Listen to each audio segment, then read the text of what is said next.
So, good day ma'am, my name is Erica Lian Andiano and today I'm going to recite the steps in regulating the IV flow rate manually.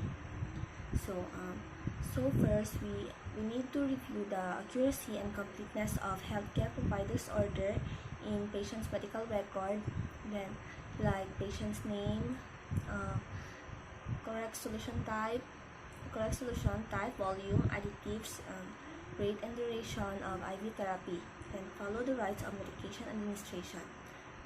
It is to ensure that correct IV fluid is administered.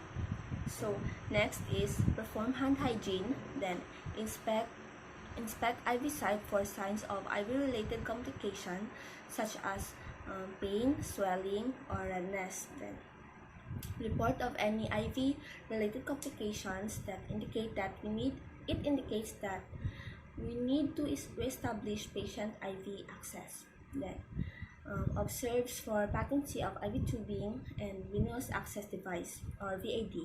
It must be free of kinks, knots, and clots for fluid to infuse at proper rate. Then next is note the calibration or drop factor in drop per millimeter of infusion set used by the agency. There are two drop factors. The first is a microdrip.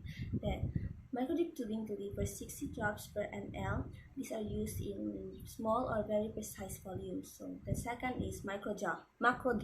Then it is used when large volumes of fast rates are necessary. We should always know the drip factor for the tubing being used. Then next is determine how long each liter of fluid should run.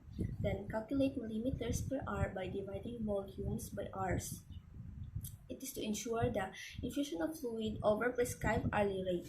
Then for manual regulation, calculates the drop rate per minute.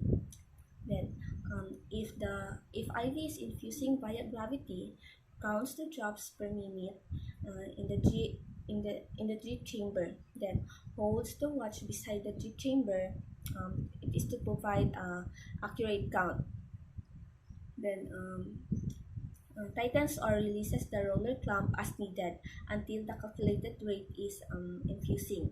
Then this is to regulate the flow rate into the drip chamber.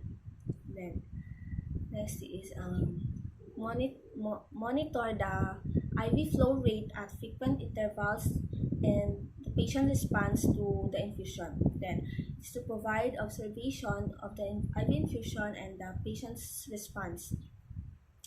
Then document the type of IV solution and the infusion rate. Note the insertion site, location, and site assessment.